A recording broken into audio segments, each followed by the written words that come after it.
Max Burns, former Democratic staffer on the Hill. Max, I feel as though it's like deja vu all over again of classified documents found, at Vice President's former place, President's former place. Why should this be any different than Mar-a-Lago? Well, I think this is a great example of how there's a right way and a wrong way to handle classified documents in places they shouldn't be.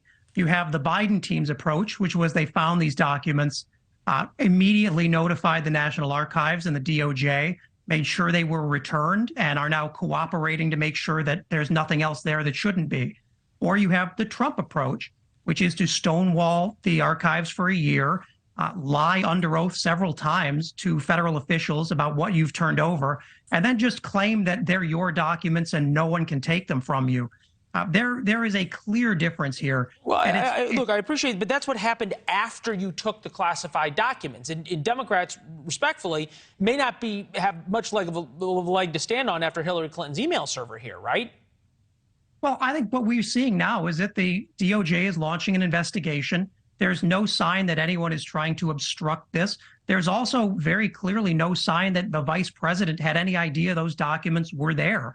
Unlike in Donald Trump's case, where in some cases he was packing his desk and put classified documents in boxes himself to take to his personal home.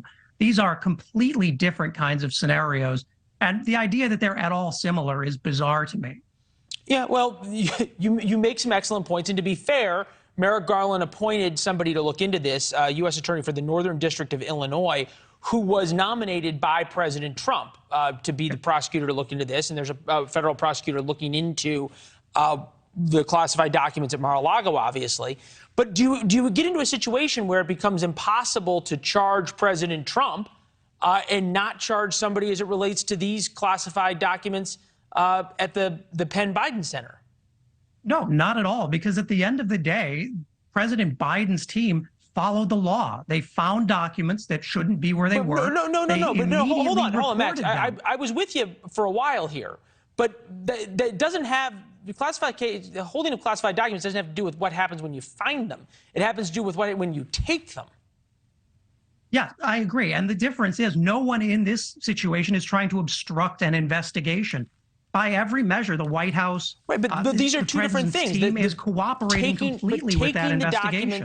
Taking the documents is the crime, not simply possessing them. There's a separate crime in taking them when you weren't supposed to. Yes, and what I'm saying is we will find out how those documents got there, in large part because the White House and those attorneys have pledged complete cooperation in figuring this out.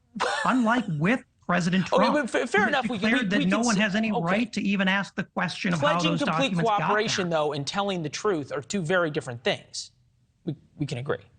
Yeah, you're sort of washing over this as if President Biden instructed these documents be moved there. I have no idea. When, as has been said in this investigation already, there is no sign that President Biden knew that. That is that's been said by the White difference House from what we have with President Trump. Who has not only said that he knew, he said that they're his, and the government has no right to them. These are completely different situations.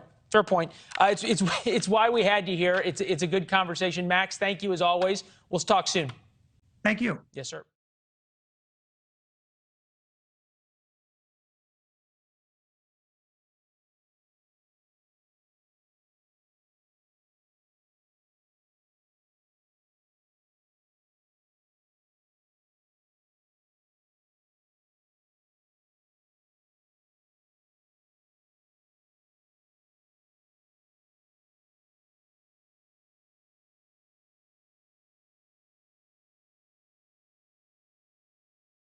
He can lick my bunghole, motherfucker!